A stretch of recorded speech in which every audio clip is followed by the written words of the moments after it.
The book has to sell itself in 7 seconds right then when they see it in the airport or they're walking through the bookstore. This year at Craft and Commerce, Kit's annual conference, we had James Clear, the best-selling author of Atomic Habits, back on the stage. 12 months to hit the first million, and then we did the second million in like half the time. The last time he stood up there, that book hadn't even come out yet. Great positioning is really about tying your take or your product to the desires that people already have. Nobody knew it would go on to sell over 30 million copies. The only way a book really sells millions of copies is through word of mouth. We get into book launches, what makes a great product. Nothing matters more in the making of a book, and probably most products or businesses, than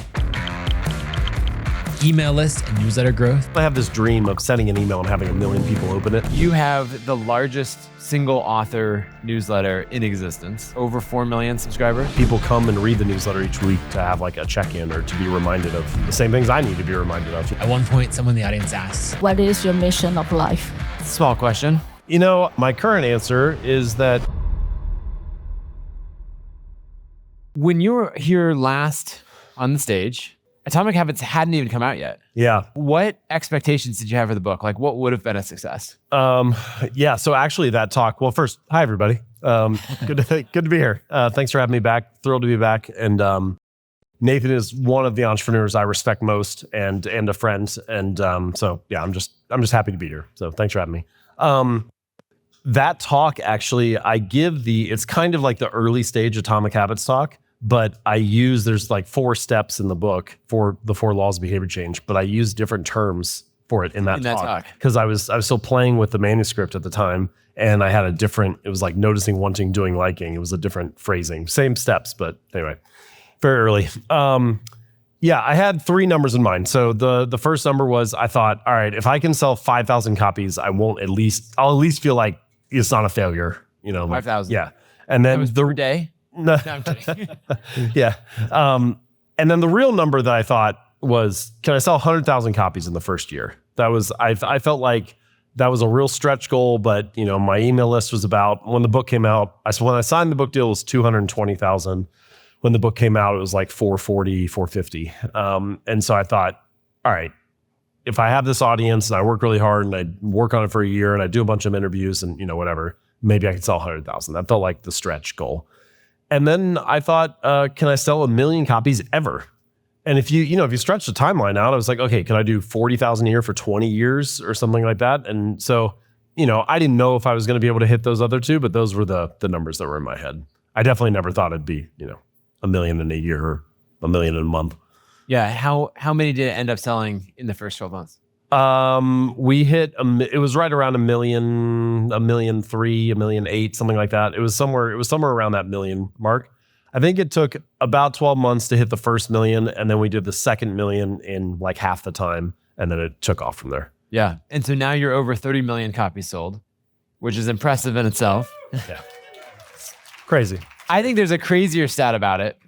To the best of your ability to calculate and verify this, of the top 100 best-selling books of all time, or like most copies sold of all time, where do you think, as best as you can tell, Atomic Habits sits in that? I think it's somewhere between number 70 and number 90, something like that. It's hard to know exactly. Yeah. Nobody keeps a list like that. But it's And like, what are a few of the books that would be ahead of that? We're talking like Harry Potter books, the Lord of the Rings, the Bible.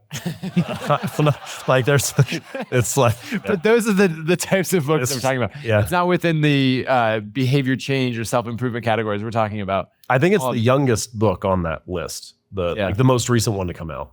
Whatever. However it's measured, it's crazy. I was at the Audible offices last year, and we met with the CEO. And while I was there, I was like, can you guys just do me a favor? Can you just look at the number? Like, you don't have to tell me what books are around it, but just if you look at the sales from the last 5 years, can you just tell me like where I am? And I was like, is it number 3 or number 5 or what? And he had some guys look it up, and they were like, oh, it's number 1. And the CEO was like, for North America? They're like, no, worldwide. And he was like, for nonfiction? They're like, no, all books. And he looked at me and was like, that's crazy. It's like, yeah, it's unbelievable. So I certainly beyond what anybody could reasonably expect. It's been wild. Yeah. So many of us in here have written books and all of that, but or want to write books. But I know that everybody is thinking about marketing and growth and all of that. And so I'm curious what ideas you've learned from the launch of the book and then, all the mini launches you've done in between and everything else that you feel like are more timeless marketing ideas that would apply to any product, no matter what you're launching. Well, I feel like the first thing is just having a really high standard.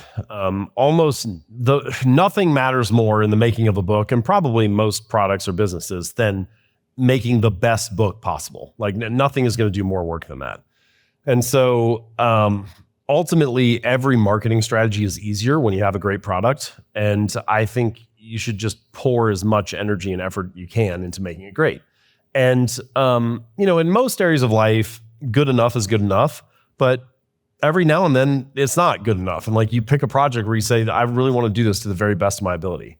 And I tried to be that way about every little detail about the book. Like, for example, each chapter has a first sentence, and first impressions are important. And I want to kick the chapters off in a really solid way. And so I went to the New York Times, and at the time they had a little panel on the sidebar of the website where you could see their most popular or most read articles. I think it was like most popular and most emailed, I think is what the categories were. And so I hired a software developer to scrape those lists for like 30 days to find out what are the most emailed or most popular articles on the New York Times. And then I just went to each link and pulled the first sentence from every article and put them all in a spreadsheet. I had like maybe 200. And, then I look through those and say, okay, can I try to figure out what are the patterns for articles that like do really well? How do they start their sentences off? Like, what does this look like? And then, some of it wouldn't work, but sometimes you find something that is a really good fit for how to kick off a certain chapter. And you say, oh, I could take that structure and, make it work for this as well. And I think it's that level of detail, that level of granularity, but just applied to like almost everything in the process to try to do it as well as you can. And, if you take that seriously, you can end up with a really great product. I always say I think 50% of the success of the book is what you see on the cover. It's the positioning, it's the category, the topic that you choose, and the title and subtitle. The other 50% is like 1,000 details that all need to be finely polished and come together. But those are. I think that's one of the first things is having an incredibly high standard. Let's talk about positioning and packaging for a little bit, because we, a year and a half ago, sat down in Las Vegas to talk about my book and dive into the positioning and packaging. I was actually writing a different book. Yep. And then you sent me a 20-minute Loom video afterwards. So I was like, hear me out. Yeah. Don't write this book, write that book. Yeah. What were some of the positioning things that you're looking for when you're like, oh, this book is going to sell for a long time versus this one might have an uphill battle? A lot of these are just direct response copywriting principles, but it's very hard to try to convince somebody to have a new desire or that the new thing that you're creating is supposed to be important. Instead, what you want to do is tap into a desire that people already have. So like there's a chapter later in Atomic Habits where I talk about deliberate practice. And, it could have been a book about deliberate practice where I mention habits. But instead, it's a book about building better habits where I mention deliberate practice. And I think the difference in how those two books would sell is like enormous. If you're not familiar with deliberate practice, if you don't know the concept, like you got to unpack it for 30 seconds and explain it. And you don't get 30 seconds with a potential reader or a potential customer. The book has to sell itself in 7 seconds right then when they see it in the airport or they're walking through the bookstore.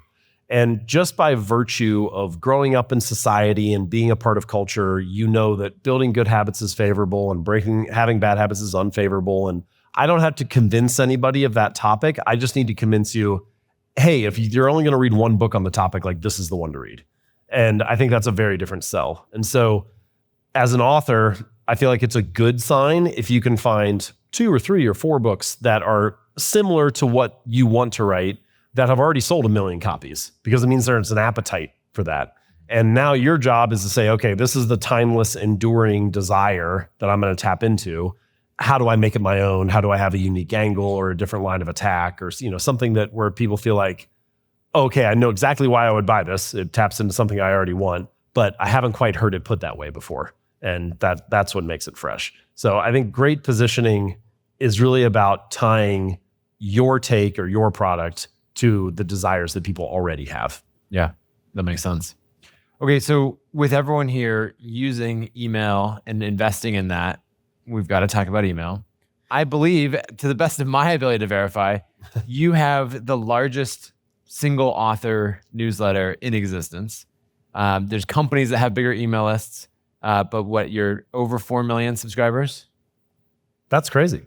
That's Yeah, I think actually, I think I told Sean Blanc's here somewhere. I think I told Sean many years ago. I've told some other people too that it was like maybe 10 years ago. I said, I kind of have this dream of sending an email and having 1 million people open it. That was like what I was like kind of shooting for. And we did it. So it was crazy. worked out. Yeah. I don't know if it's the biggest or not, but it's certainly far bigger than I ever thought it would be. Yeah, I sometimes am still surprised. I'm like, why are you guys reading?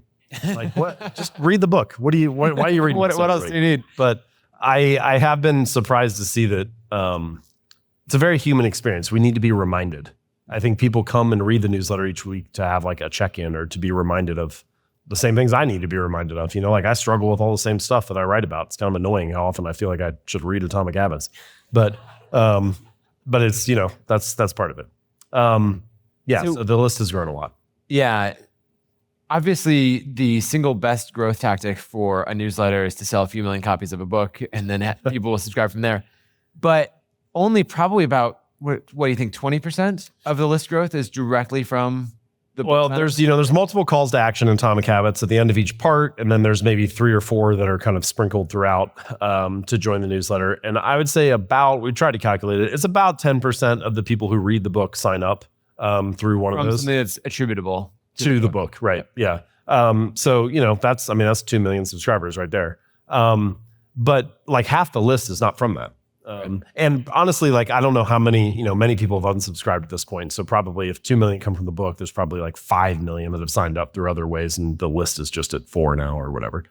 But yeah, SEO, Instagram, Twitter was really strong for me for a while. I find that I've been doing this for a while now, right? Like my first article was November 12th, 2012. And about every 2 years, the source of traffic changes on the website. There was like a vintage, like 2014-ish, where Quora was like a really big driver for me. They had this feature where you could, they had like a blog feature. I would write on my article, write on my website, and then paste it into Quora and like syndicate it there. Right. And if it did well, Quora would, like if it was one of their top articles of the week, they would email it out to their full user base. And so I just kept the links in to my website, and sometimes you'd get 40,000 visits in a day or something if it blew up. But that doesn't exist anymore. They deprecated that feature. So things change fast. But those are some of the ones that have been big over the years. Is there anything that you see working either for list growth for yourself or for some of the authors that you're working with that's driving list growth well? I feel like a lot of you are more savvy than I am now at this point. Like Gannon came up to me yesterday and started to me about Instagram strategy and stuff. And I thought a lot of those ideas made sense. Like there are a lot of people in this room who are very, sharp with the current tactics and tools. I still feel like in the long run, everything ends up getting gamified. It's all like all the Instagram comments are like comment habits and I'll DM you my whatever. It's like everything becomes a hack or a strategy for the algorithm at some point. And so ultimately it always boils back down to like who's actually sharing the best ideas and who's generating the best content. And so I really do feel like it's almost boring to say that you should spend more time like creating stuff that is of extreme value, but I think you should. And then the tools are always just going to be changing and fluctuating, but yeah. Yeah, that makes sense. Now, when you think about the driving people from a book to the newsletter, if you were, either what are the things that worked really well inside of Atomic Habits specifically, or if you're working with another author that you're like, ooh, make sure that you have this in there in order to close that loop to the newsletter. Yep.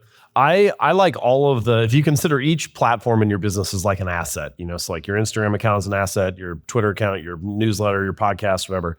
Whatever the little points are, I almost view them like nodes in the spider web. And I always want everything to be cross-pollinating and cross-promoting, connected to each other. So, each post I put on Instagram has a link back to the website, and each article or each newsletter that goes out has links to social and back and forth. And, just not just in like 1 or 2 ways, but in like 15 ways.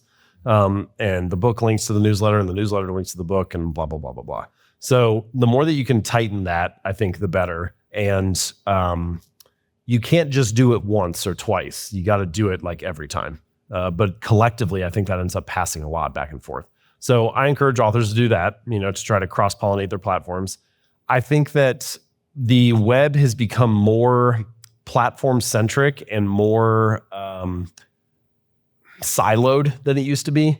There's kind of people who are like, I do podcasts and I do TikTok, but I don't really watch YouTube, or I do YouTube and I, like browse on Instagram, but I never log into X or whatever.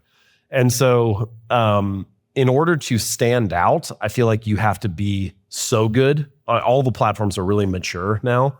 And I think that probably what that means is you need to choose carefully. I think rather than trying to be everywhere, like pick one or two that work best for you and then double down on that.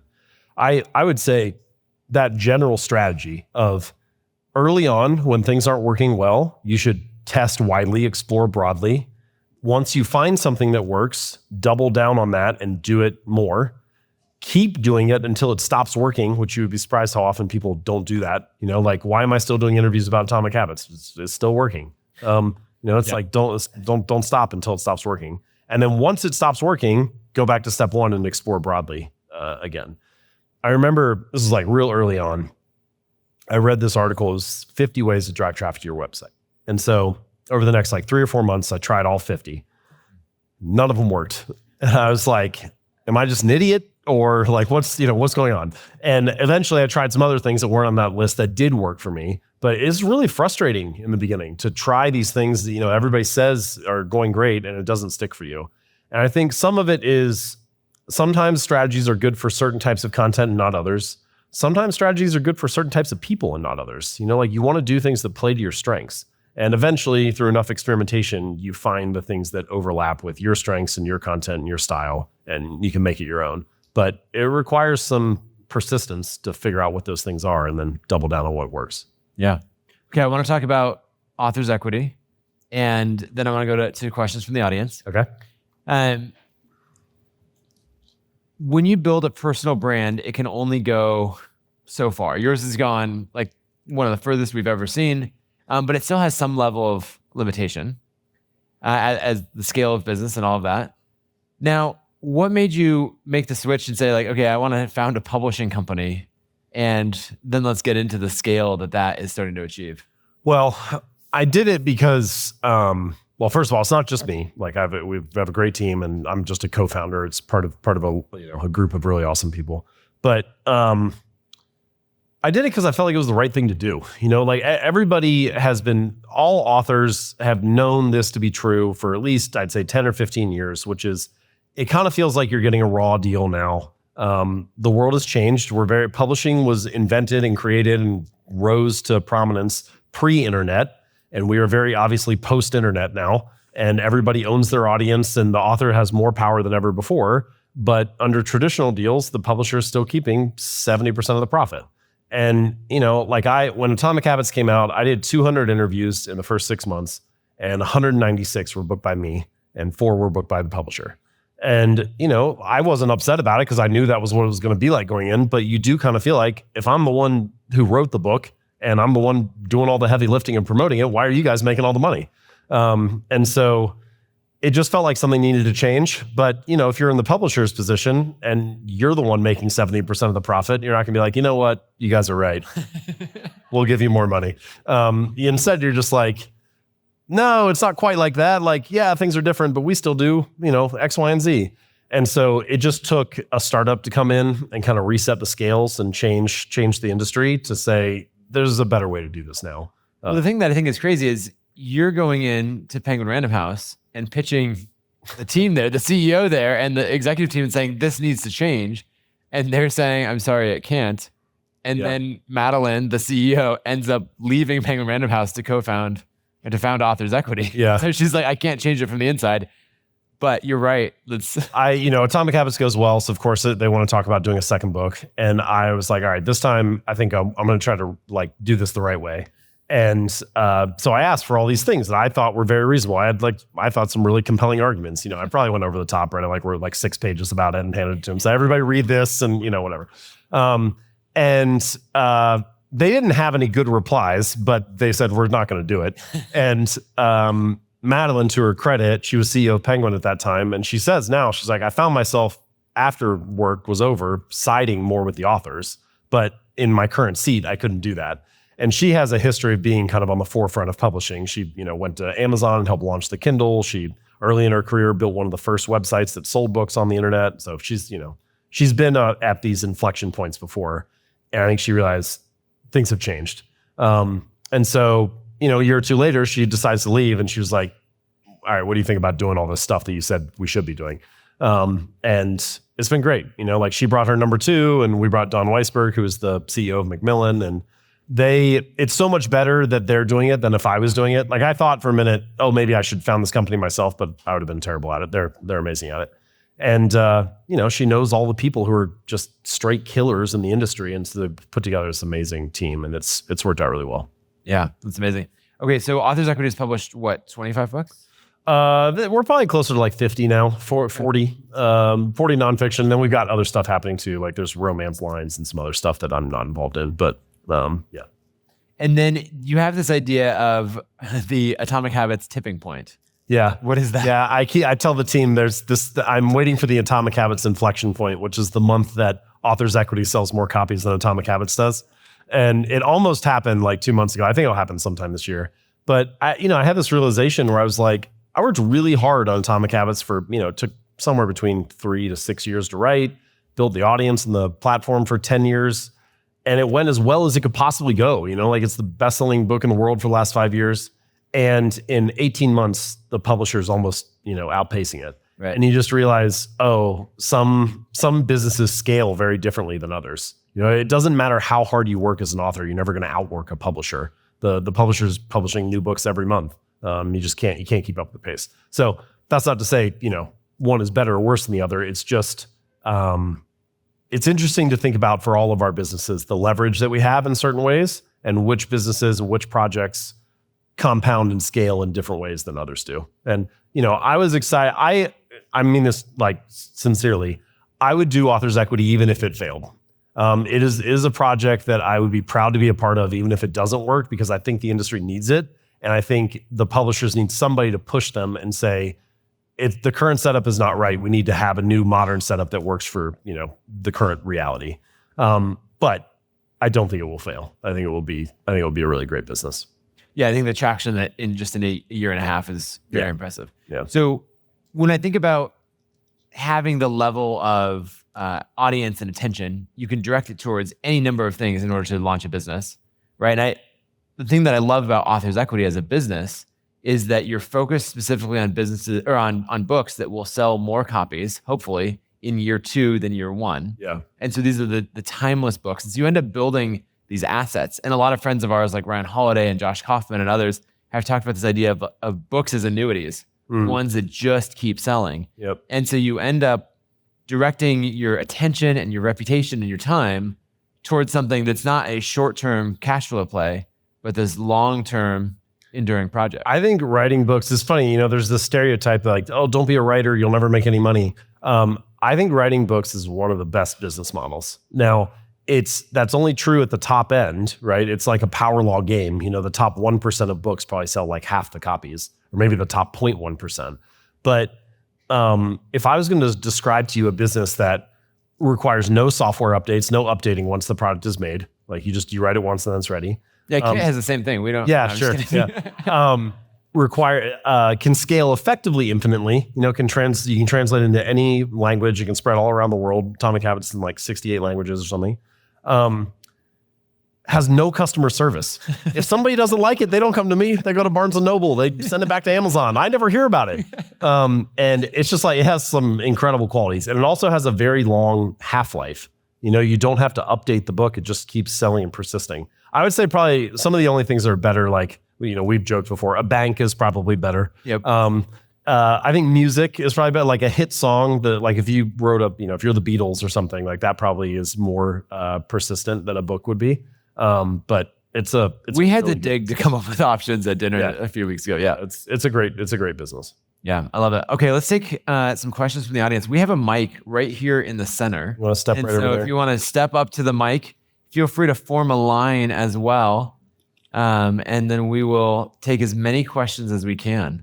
We can't see you, but we believe that you're there. Yeah. We can see the glow of your badge. So we can hear the warmth in your voice. Awesome. Is this on? Is it working? Okay.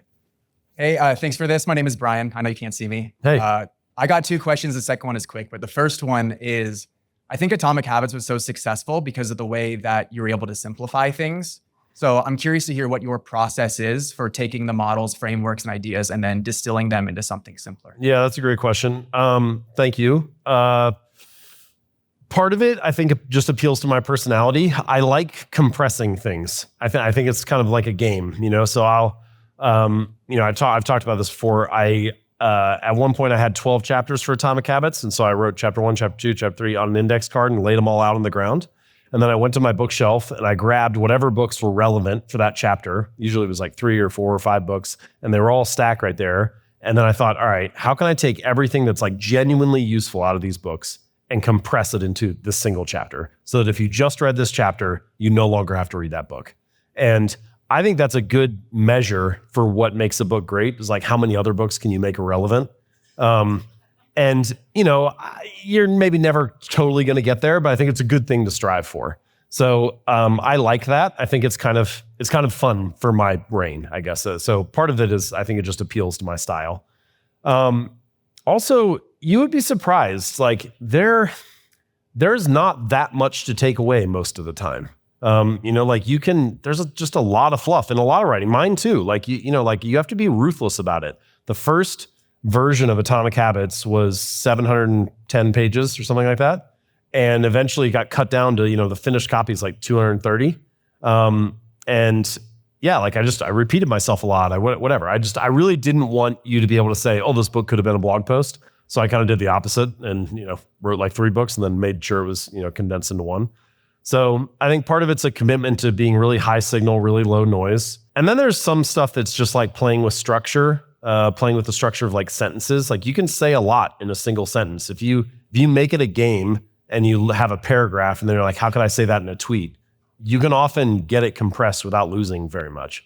So I don't know that there's any magic to it other than just like coming back to it again and again and iterating, compressing.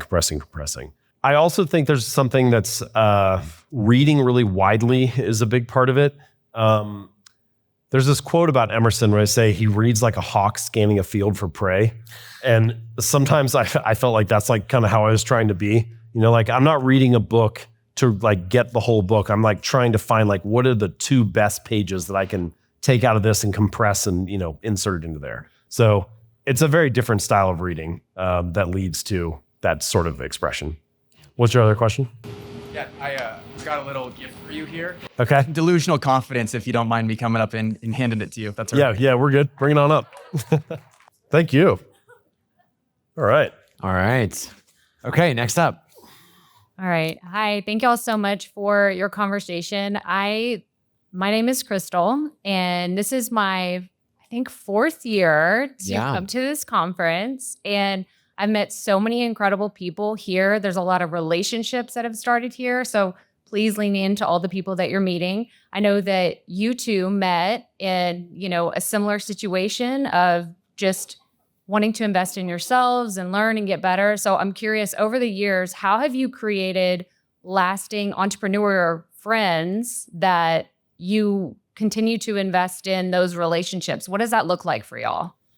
I think the retreats are a huge part of it. We saw each other first at WDS. We met at a conference like this, but then we also put together a group of, 6 to 8 people that we met at that conference or at other places and started hosting a retreat each year where we would get us together for 2 days or 3 days and just talk about how to grow our businesses and what we were dealing with and, how do you write a good book and all that stuff. And, those just having a single touch point once a year, I think is great. And then, following each other's work. I look back at some of those retreats and it's crazy to see where everybody ended up now. And I'm like, yeah, I knew he was good. But it's fun. It's really fun to be part of the journey with people who are doing exceptional work. So I think just having even just a single touch point once a year where you get together in person is great.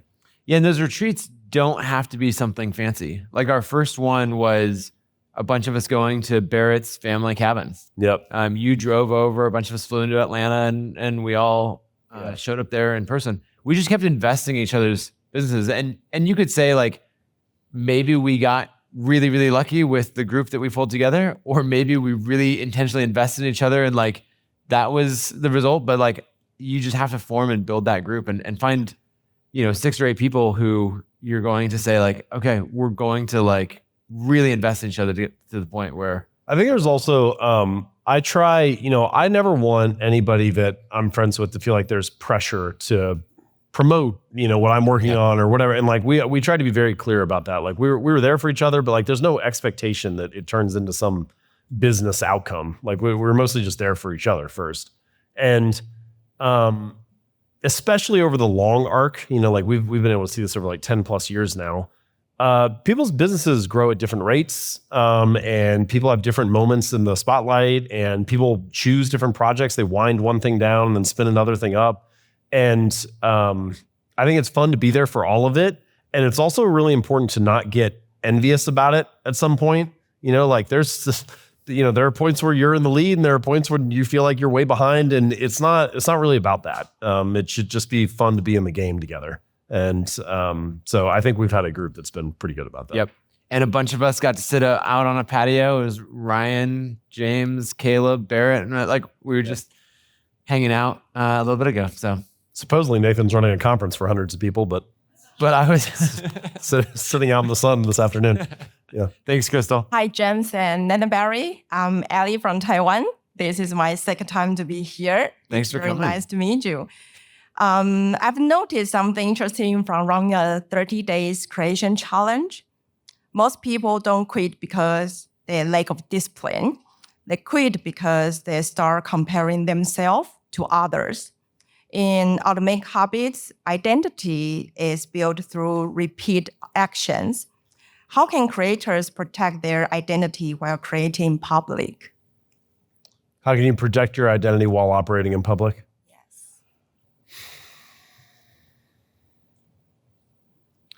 I think it has to be about the craft and about,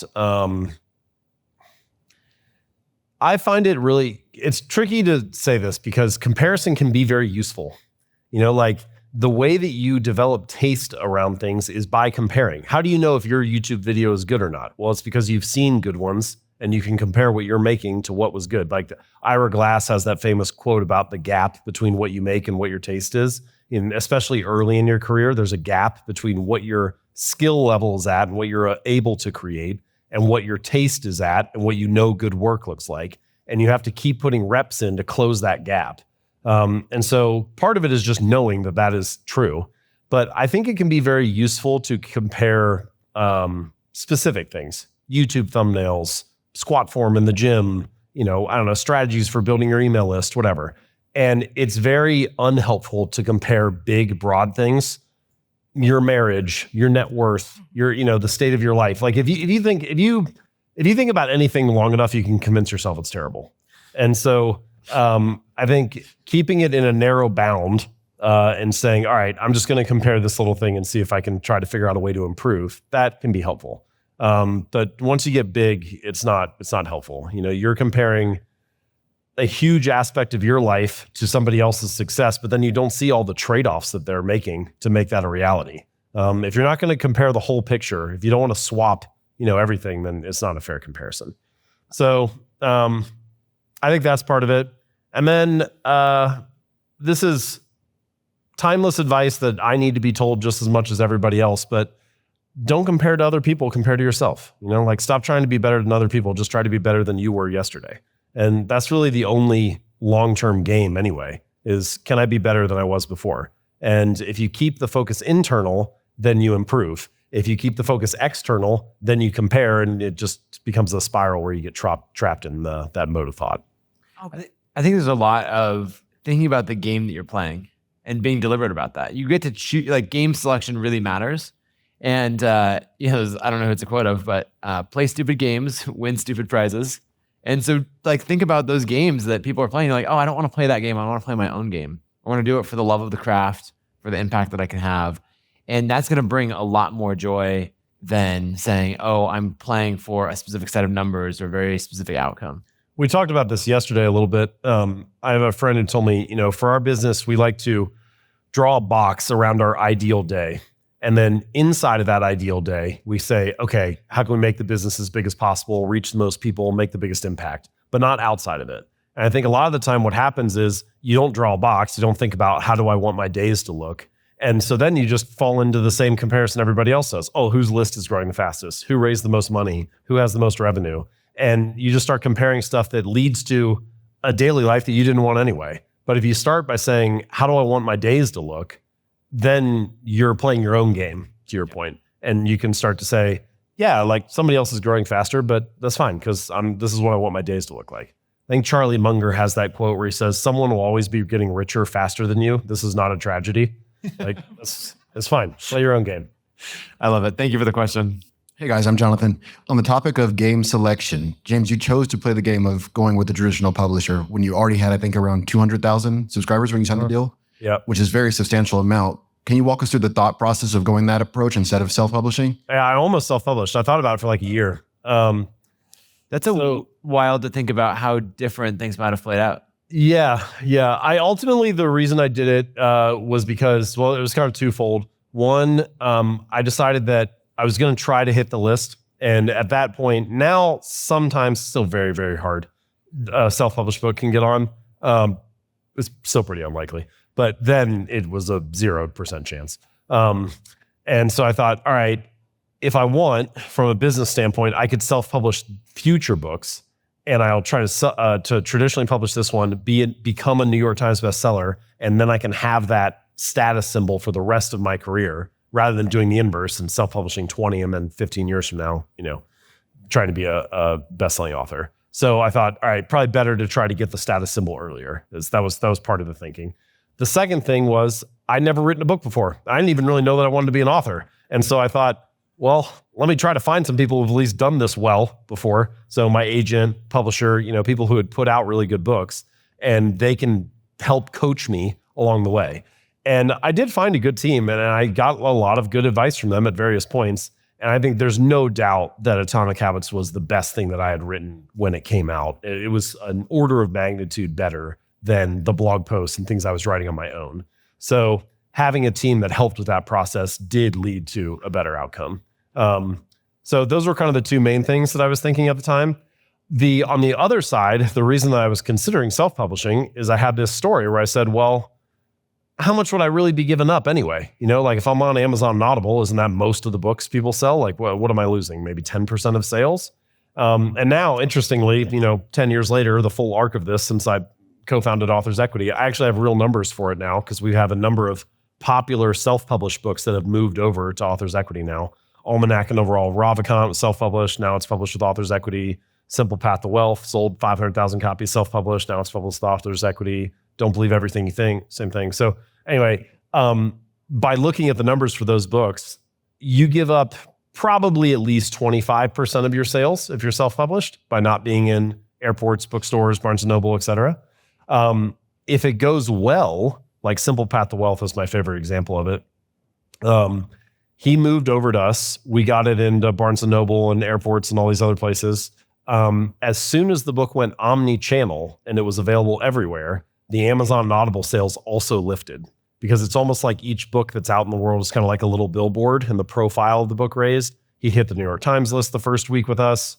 And now I think he's 2.6x his weekly sales. We've doubled his weekly sales.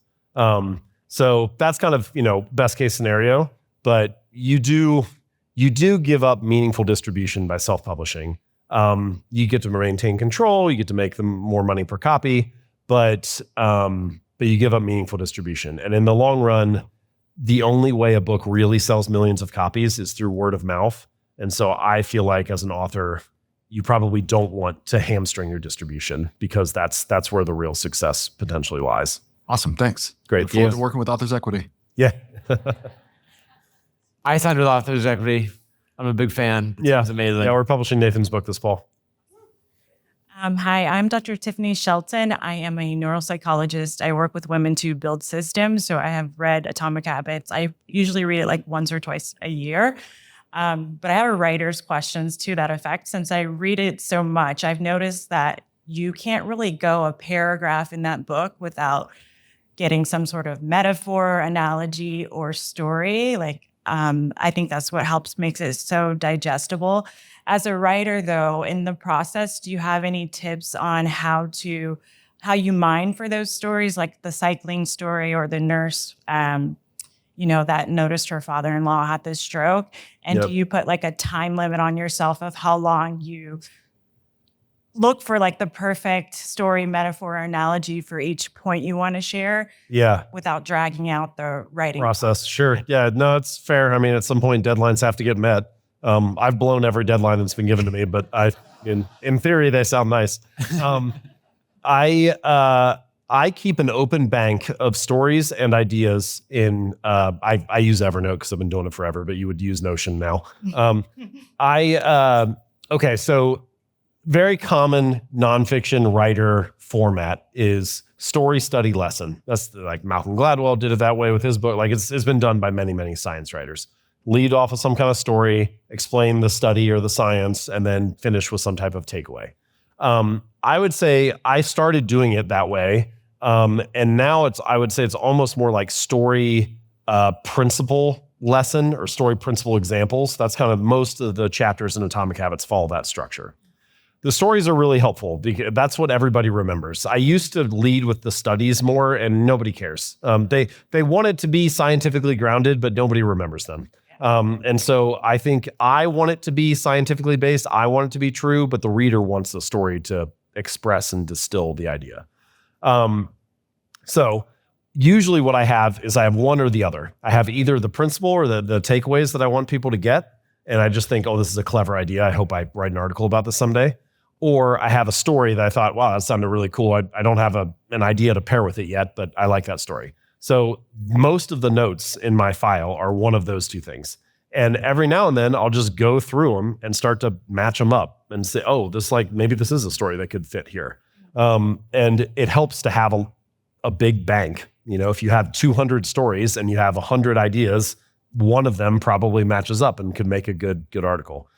I remember I read an article like 3 years before I wrote the article. Okay, I read this piece in the New York Times, and there's one sentence that mentioned this Greek figure Milo of Croton, and it was this story about how he raised a calf from birth, and he would lift the calf each day, and each day he got a little bit stronger as the cow grew.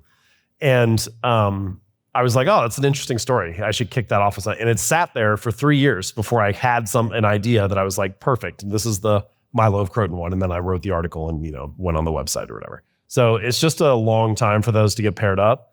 When I was working on the book, I probably had 80% of them already kind of mapped out. And then I had to go in search of the 20% of stories that I needed. And I don't have a perfect answer for you other than to say, I just tried to read as widely as I could to surface a bunch of stuff. Then eventually things kind of come together. I do think AI can be helpful for this. I used it the other day. I said I needed I thought an airplane crash story would be like a good start for this piece I was thinking about. And I was like, what are 5 airplane crashes that most people don't know about, but were interesting or whatever? And 2 of them I had heard of, but 3 I had not. And so I was like, one of them I went to the Wikipedia and I was like, this is great. This is a perfect. So I think it can be good for some of those research tasks like that to pull out certain things. Awesome. Thank you so much. Yeah. Thank you. Hey, thank you, Nathan and James, for this amazing conversation that we can all be a part of. I have a simple question, or maybe it's not, but what is different about authors' equity? I have a book coming out next year. It's traditionally published, but I'm playing a game. It's the long game. It's going to be a fun game and an infinite game. Yeah. But so I'm kind of curious, what is different with Can I take this one really quick? Yeah, go ahead. Yeah. On the author side? Yeah. Wait, you're an author as well, what's your but, experience been? So first, the royalties are inverted. So after the expenses of the book, which we work very closely on, the author makes 70% versus the publisher making 30. So that's almost a perfect inversion of the traditional model. There's way more control. So we're talking cover design, all of the stuff, a lot of details in it. The team that you work with is handcrafted around the book. And so that means that instead of the acquiring editor who happened to be the person who bid the most to get the book, also being the person who shapes the book, if you don't have a good fit there, that's really rough. Whereas in this case, Authors Equity hired an editor specifically for this project. I used one editor to develop the initial concepts. We made a ton of progress together. I learned a lot from him. Then we got to a point where we were kind of stuck. And so I went back to Madeline and I said, hey, I think it's time for a new editor. And she was like, great. I have this other guy, his name's Zach. He's amazing.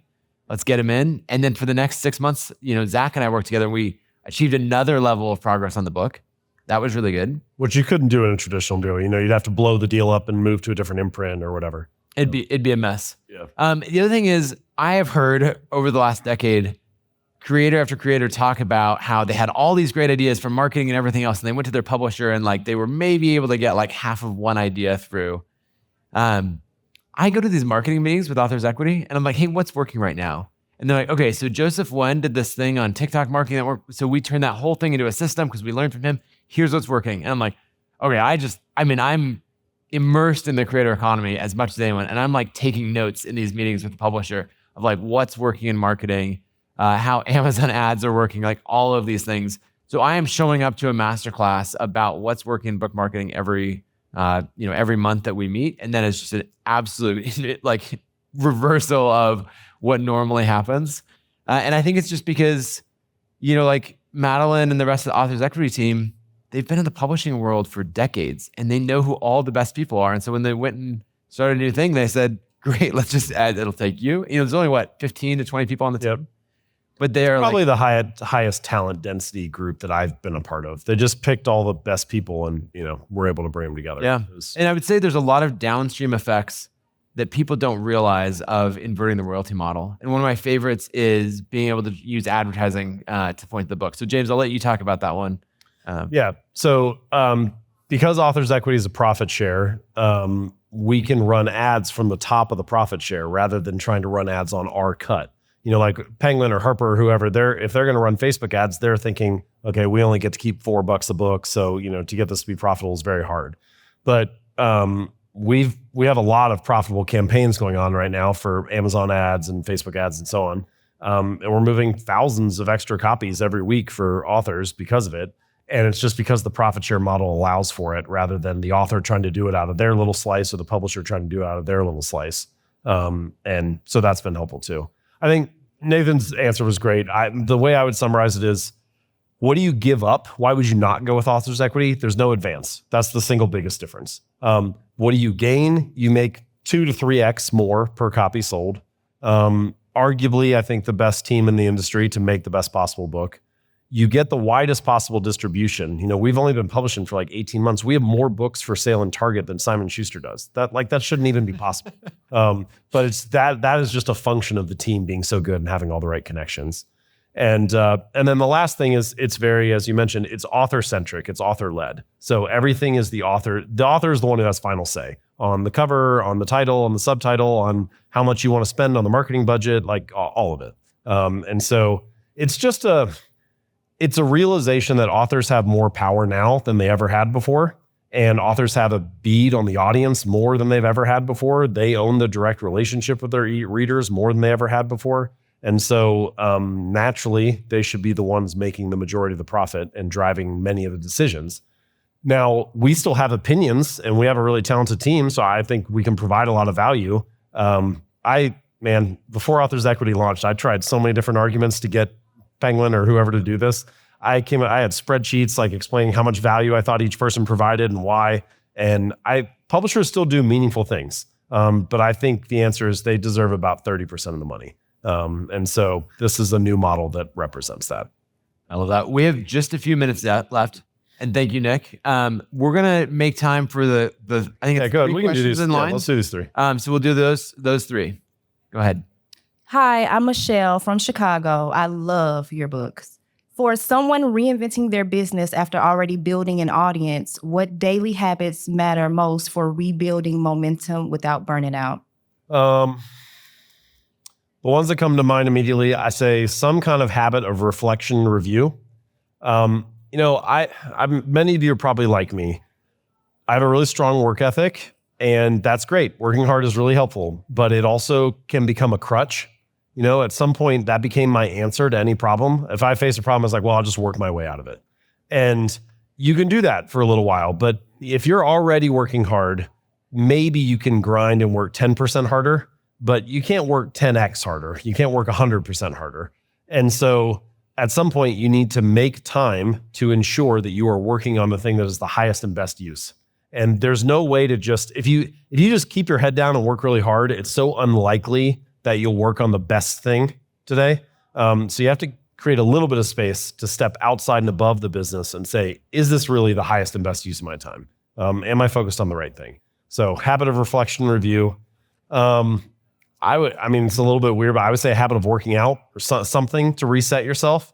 I had so many days early in my entrepreneurial career, even now, where you feel like, man, this day was just a waste. I didn't get anything done, but at least I got a good workout in. I can feel decent about myself and go to bed and wake up again tomorrow and try again. So something to balance yourself. And then the last one I would say is, I would say reading, but it's not, I don't mean it just as books. Almost every thought that you have is downstream from what you consume. So we don't usually give it that kind of weight, but when you choose who to follow on social media, you're choosing your future thoughts because that's what's going to fill up the feed in 2 weeks or a month or whatever. When you choose what podcast to listen to or what book to read, you're choosing your future thoughts.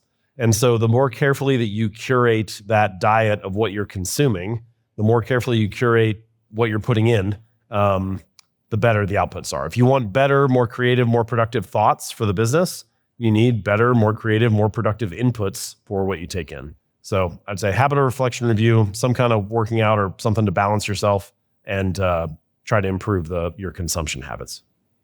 Thank you. I also am an author, and I would love to gift you my book. Yeah, let's do it. You got it right now? Yep. All right. Thanks, Michelle. Thank you. Go ahead. Hi, this is Sarah from Taiwan, and 4 of the Taiwanese with Ellie. And nice to meet you, Nathan and James. Your book, Atomic Habits, helps people to find out their identity. And my work, I'm an author of Life Strategy Equation. And my work is to help people find out their strengths, passion, and value through this equation. So my question for you and Nathan is that what is your mission of life? Small question. Yeah, it's because it's my topic of the book. It's my title of the book. Yeah. Thanks for making it easy. It's an ever-changing answer, but my current answer is that, in a business sense at least, I'm really trying to increase the distribution of great ideas in the world. And so, for me individually, that means the best stuff that I come across, what I read and write and share, I'm trying to share the best ideas that I can find. And that doesn't mean it's the only way to do it. And it may not even be the best way to do it, but it's the best that I've found so far. And so I'm going to try to share that. And Authors Equity, I think, is a chance for me to try to do that at a wider scale, where I'm not only trying to spread the best ideas I have, but also the best ideas that other people have. And, ideas are really powerful, and having the right one or the right mindset, coming across the right idea at the right time can change the shape of a business or even the shape of your life. And so the more that I can spread good ideas in the world, I think the better I feel about that. I experienced a lot growing up of just the impact of the lack of money and how much that of stress and anxiety that causes. And I feel like over the last couple of decades, I learned that making money is a skill and that's a level of pain and anxiety that you don't have to go through. I feel like I can step back and observe the world and the physics of business and how money works. And so that's Kit's mission, is to make it easy to earn a living as a creator. And I think with this book, what I'm really trying to do is to map out everything that I've learned. And the target audience for this book is like 14-year-old me. But I'm really happy for all of you to read it as well, because I want people to have complete financial freedom and to have the clarity on how to get there. And if you want more on that, Ladders of Wealth is out in December. Yeah, I will have that. And thank you, Nathan, for creating the Kit.com. I'm the user from 2021. So I think I'm the loyal user for your Awesome. platform. Thank you. Yeah, and I will share you my book later, James. Thank you. Perfect. Thank you. All right, thank you. All right, Gloria, saving the best for last. Well, just a quick question. Do you work with authors who've already been self-published? Like, and you've published maybe a whole bunch of books themselves? Yeah. I mean, Authors Equity has probably published 40-ish books so far, and I would say maybe 8 to 10 of those have been self-published, which we've transitioned over and got retail distribution for. And scaled them out or made an updated edition or whatever. And then, another 30 are your typical, sign a deal and write a new book and so on. So yeah, I think it's for everybody. And hopefully at some point it will be for everybody. And the thing that I would say from talking to you and Madeline is, so if anyone's wondering like what type of pitch is compelling to Authors Equity, because you guys can't take unlimited books, right? You can only produce so many. I would argue part of the issue with traditional publishing is that scale and quality, it's very hard for those to coexist. So, Penguin publishes 1,000 books a year, Harper publishes 500 books a year, Simon Schuster publishes 500 books a year. If you're going to publish that many, it's just hard for some parts of it to not feel like manufacturing. The next book is always coming down the pipeline. So if you want the high touch, carefully crafted, a lot of interaction with the team and really care about each product, you can't do a ton. So we'll probably do, right now we're doing 25 or 30 a year. Maybe it's 50, but it's not 500. Yeah. So the big things that I've heard you say that matter are, is this a book that, you can put real marketing resources behind, but really will it sell more copies in year 2 than year 1? Like, does it have the opportunity to be a timeless book that's going to keep building over time? What other things would you say that you'd be looking for in a book that would be a good fit for Authors Equity? I mean, I usually say there's kind of 3 big boxes I like to see checked. Like, one is some type of platform. And of course, every publisher wants to see, who has a huge podcast or who has a big newsletter. But I actually think it's deeper than that. It's not just about, do you have a big audience? It's also the act of growing an audience is evidence that the ideas resonate and they actually have something. And that, for me, that's almost more important, is if your content has been run through a filter, then you can trust that it's good and the book actually has legs. So some type of platform, content that's been run through a filter. The second thing is like, do you actually have something meaningful to say in the chapters? A lot of people have they're really good marketers. They have a big audience. They have a good, a catchy title, but can you actually deliver at the chapter level? And then I would say the third thing is the positioning, the packaging, the vessel for the book. Do you have a compelling angle on it? Many people have written about habits before Atomic Habits came out. Calling a habit atomic would have been kind of weird. You might have said little or small or something like that, but you wouldn't have said I have an atomic habit. And that's good. That was like a new angle, a fresh angle that I could have where I could own that phrase, own that real estate. And even though most of the ideas in the book have been covered in many places for hundreds of years, the packaging of it was fresh enough. I hear from a lot of readers who say, I already do things like this, or I've always believed stuff like this, but I've never quite heard it put that way. And I think that's a good, way of trying to describe what are you looking for. I like that. Well, James, we should let people go to a happy hour now and all of that, but a couple things. First, thanks for being a good friend for the last 14 years. Thanks for publishing my book. Thanks for being Kit's #1 customer. Appreciate all of that. And thank you for making the trip back to Boise to hang out with all of us. Yeah, thank you. I appreciate the opportunity, and I'll let you guys go with just kind of one parting thought, which is, I feel like in a lot of ways, the 2 time frames that matter most in life are 10 years and 1 hour. And 10 years is shorthand for all the big, meaningful stuff in life. Pick whatever it is for you, but raising kids that you're proud of, or building a successful company, or having a thriving marriage, or getting in the best shape of your life, whatever the thing is, it's probably a multi-year, sometimes a multi-decade quest. And 1 hour is shorthand for how can you do something in the next hour that feeds that 10-year vision? How can you do something today that pays off for you in a decade? And I think if you can live in those 2 frames of mind, if you can both think longer term than most people will, and also still have that bias towards short-term action and not let the days go by, if you can find a way to never let a day pass without doing something that's going to pay off for you in a decade, you can end up in a really good spot. And usually it doesn't take 10 years. Usually you only got to wait 2 or 3 and you're surprised by how much progress you made. So thank you all. Appreciate it. And it's always fun to hang out with entrepreneurs. So thanks. Thank you. If you enjoyed this conversation with James, check out episode 129, where I bring on both James and Madeline McIntosh, who is the former CEO of Penguin Random House US, and now James's co-founder at Authors Equity. They break down the way publishing actually works today and how they're changing and reinventing the industry. Like the video if you enjoyed it, hit subscribe on YouTube or wherever you're listening, and I'll see you next week.